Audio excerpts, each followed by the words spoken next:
Last வீடியோல சிறுவர் துஷ்பிரயோகத்துக்கான காரணங்களை பத்தி பார்த்தோம். இன்றைக்கு பிசிக்கல் அபியூஸ்னால ஏற்படுற பாதிப்புகளை பத்தி பார்ப்போம்.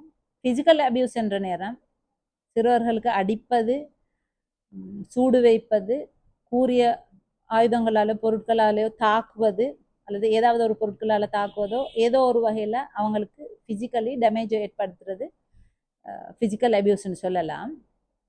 இதனால ஷார்ட் டேர்ம் சில பிரச்சனைகள் வரலாம், லாங் டேர்ம் பிரச்சனைகளும் வரலாம். இந்த பிரச்சனைகளை ரெண்டா எடுக்கலாம்.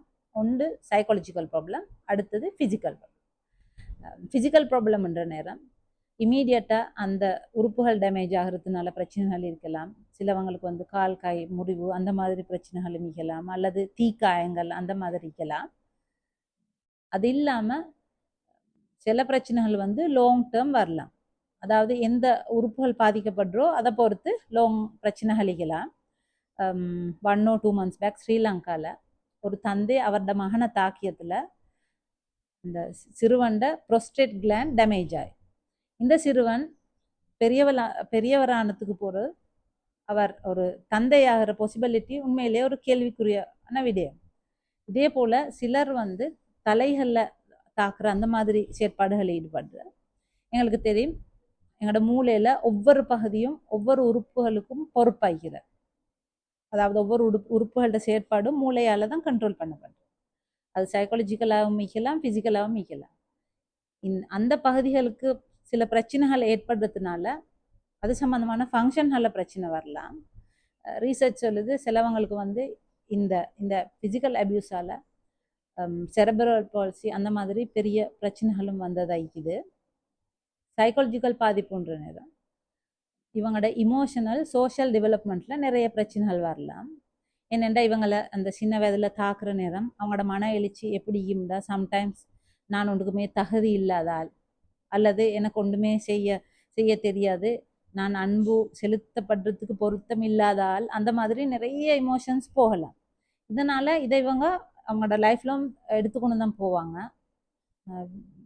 அடலசன்ஸ்லேயோ அல்லது பெரியவரானதுக்கு போகிறோ அவங்க சோஷியல் இன்டராக்ஷனில் அவங்களுக்கு கன்ஃபியூஷன் ஆகிக்கும். நான் இது செய்கிறது சரியா இல்லாட்டி நான் இது செய்கிறது பிழையா, அந்த மாதிரி நிறைய கன்ஃபியூஷன்ஸ் இருக்கலாம்.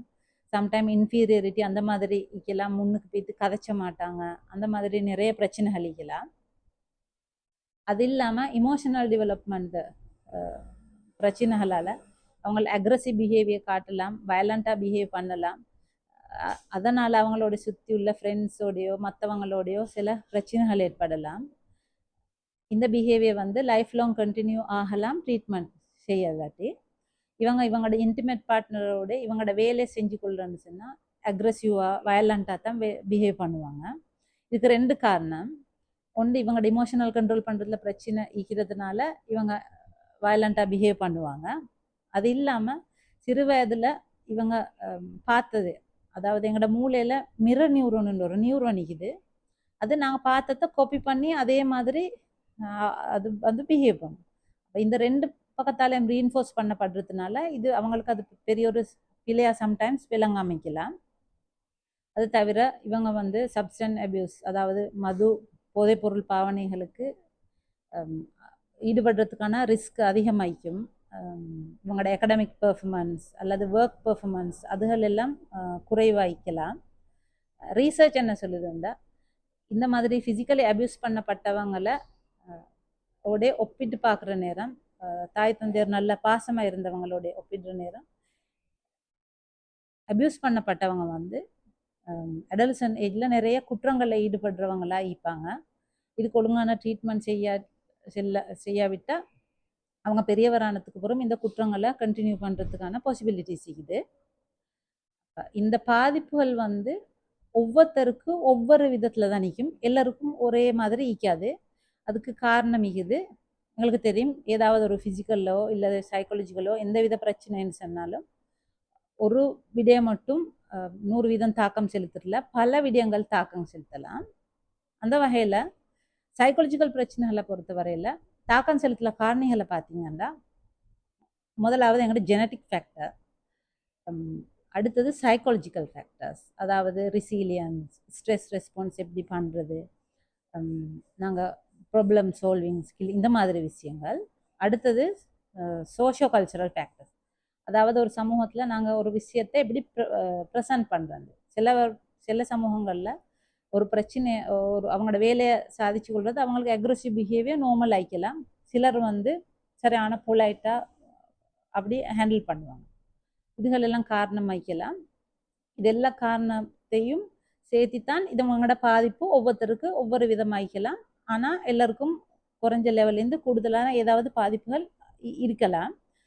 உதாரணத்துக்கு சொல்லுவோம்னா, ஒருத்தர் ஜெனட்டிக்கலி நல்ல அவரோட இன்டெலிஜென்ஸுக்கான நிறைய ட்ரேட்ஸ் எல்லாம் தான் பிறந்திக்கிறார்.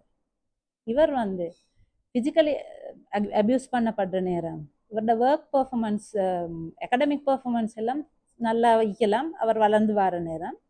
ஆனால் அவருக்கு இமோஷனல் கண்ட்ரோல், மற்றவங்களோட ரிலேஷன்ஷிப் மெயின்டைன் பண்ணுறது, அங்கர் மேனேஜ்மெண்ட், அந்த மாதிரி நிறைய இஷ்யூஸ் சிக்கலாம். இதனால் வந்து ரிலேஷன்ஷிப் பிரச்சனை, அந்த மாதிரி வேறு ப்ராப்ளம் சிக்கலாம். இது ஒவ்வொன்றையும் அவங்களோட அந்த ஜெனட்டிக்கல் எந்த அளவுக்கு இருக்குது, இவங்களோட சைக்காலஜிக்கல் ஃபேக்டர்ஸ்ன்ற நேரம் அதுவும் திரும்ப வந்து என்வாயன்மெண்ட்டும் தாக்கம் செலுத்தும். உங்களுக்கு ரெசிலியன்ஸா இல்லாட்டி உங்களோட செல்ஃப் எஃபிகசி எல்லாமே வந்து உங்களோட சூழலில், உங்களோட பேரண்ட்ஸாலேயும் உங்களை சுற்றி உள்ளவங்களாலேயும் கிடைச்சிற எக்ஸ்பீரியன்ஸில் தான் கிடைச்சும். திரும்ப அந்த மாதிரி சூழல் தாக்கம் தான் கூட. அப்போ அதுகளெல்லாம் வச்சு இது வந்து டிசைட் பண்ணப்படலாம். என்ன விடயம்ண்டா, இது நான் கட்டாயம் தெரிஞ்சு வச்சுக்கணும். சிலர் சொல்லுவாங்க அவங்க சின்ன வயதில் இந்த பாதிப்புகள் இருந்தாலும் நல்லா இருக்கிறாங்க, அந்த மாதிரி அவங்களோட பிஹேவியர்ஸை வந்து ஜஸ்டிஃபை பண்ண பார்ப்பாங்க. சம்டைம்ஸ் வந்து பாதிப்பு மிச்சம் மோசமாய்க்கும் எங்களோட சூழல் காரணிகளால் எங்களுக்கு அதை சரி செய்ய இயலுமா இருந்தும் நாங்கள் அந்த சூழலில் இந்த மாதிரி மோசமான நடவடிக்கைகளால் அந்த ஆள் பெரியவர் ஆகிற நேரம் பெரிய ஒரு மோசமான ஒரு பர்சனாலிட்டி உள்ளவராக வளரலாம். உதாரணத்துக்கு சொல்கிறோம்னா டெட் பாண்டி எல்லாருக்கும் தெரியுமேயும் அவர் ஒரு சைக்கோபேத், அதாவது செக்ஷுவல் ஒஃபெண்டர், அதே நேரம் சீரியல் கில்லர். பொதுவாக செக்ஷுவல் ஒஃபெண்டர்ஸ் வந்து அவங்களோட அதாவது சிறு வயதில் செக்ஷுவலி அப்யூஸ் பண்ணப்பட்டவங்க தான் அநேகமான நேரங்களில் செக்ஷுவல் ஒஃபெண்டராக இருப்பாங்க. டெட் பாண்டியோட ஹிஸ்ட்ரியை பார்த்தா அவர் வந்து செக்ஷுவலி அப்யூஸ் பண்ணப்பட்டதுக்கான எந்த ரிப்போர்ட்ஸும் இல்லை. ஆனால் அவர் வளர்ந்தது அவரோட கிராண்ட் பேரண்ட்டை, அவங்களோட கிராண்ட் ஃபாதர் சரியான ஃபிசிக்கலி அப்யூஸ் பண்ணப்படுறார். அதனால் இப்போ இவர் ஃபிசிக்கலி அப்யூஸ் படுறதுனால இவருக்கு சூழலில் வந்து எம்பத்தி வந்து டெவலப் பண்ணுறதுக்கு சந்தர்ப்பம் இருந்திக்காது. அதே நேரம் அவரோட ஜெனட்டிக்கலி எம்பத்தி வந்து நல்லாவே குறைவாக இருந்திக்கலாம். இப்போ அவர் ஜெனட்டிக்கலி எம்பத்தி குறைவாக இருந்தாலும் சூழலை வந்து நல்ல பாசமாக எல்லாரோட இறக்கம் காட்டுற மாதிரி ஒரு சூழல் கொடுத்திருந்தான்னு சொன்னால் அவர் ஒருவேளை இந்தளவு மோசமான ஒரு சீரியல் கில்லராக டெவலப் ஆகிக்க மாட்டார். இப்போ நான் கட்டாயம் இந்த விஷயங்கள் சம்பந்தமாக எங்களுக்கு ஒரு நாலேஜ் ஒன்று இருந்தால் எங்களால் கண்ட்ரோல் பண்ண விஷயங்கள் குழந்தை வளர்ப்பில் எங்களுக்கு ஈடுபடலாம். அதாவது எங்களுக்கு அதை வந்து மோடிஃபை பண்ணி நல்ல ஒரு பர்சனாலிட்டியை டெவலப் பண்ணுறதுக்கு செஞ்சு கொள்ளலாம். அதே நேரம் நாங்கள் ஃபிசிக்கல் அப்யூஸ்ன்னு பேசுகிற நேரம் இது மிச்சம் கடுமையான அப்யூஸை பற்றி தான் அதிகமாக பேசப்பட்டுச்சு. சாதாரணமாக ஒரு ஸ்கூலில் சார் ஒரு சிறுவர் அதாவது அவங்களோட ஹோம் ஒர்க் செய்யாததுக்கோ ஏதோ ஒரு நல்ல நோக்கத்தில் ஒரு கம்பால் ஒரு அடி கொடுத்ததுக்கு இந்த மாதிரி பெரிய பாதிப்புகள் வராது. ஆனாலும் சில பாதிப்புகள் ஈக்கும். இதை கூட லீகலி வந்து இல்லீகலுக்கு காரணம் வந்து, அதாவது லீகலி ஒஃபென்ஸ் வந்து ஏனென்றா யார் எவ்வளவு அடிக்கிறன்றது ஒரு பிரச்சனை இருக்குது. மற்றது மோஸ்ட் ஆஃப் த டைம் இதை அடிக்கிறவங்க வந்து அந்த ஆளை திருத்துறதுக்கு அடிக்கிறான்றதை விட அவங்களோட கோபம் அதை வெளிப்படுத்துறது, அந்த மாதிரி விடயங்களை ஈடுபடுறதுனால தான் இது வந்து வெஸ்ட்ல வந்து எந்த விதத்துலையுமே அடிச்சால எங்களோட நாட்டிலையும் சட்டம் இருக்குது. ஆனால் எல்லாரும் பின்பற்றதுல பிரச்சனைகள் இருக்குது. அப்படி ஒரு சட்டம் ஈகிறதுக்கு இதுதான் காரணம். ஒரு முறை ஏதோ ஒரு வகையில் அடிச்சதுக்கு பெரிய பாதிப்பு வராது. ஆனால் யார் எந்த அளவு அடிக்கிறன்ற அந்த விஷயங்கள்ல பிரச்சனை அளிக்கிறதுனால தான் இது எல்லாமே தடுக்கப்பட்டிக்குது. நாங்கள் நெக்ஸ்ட் வீடியோவில் செக்ஷுவல் அப்யூஸால் ஏற்படுற பாதிப்புகளை பற்றி பார்ப்போம்.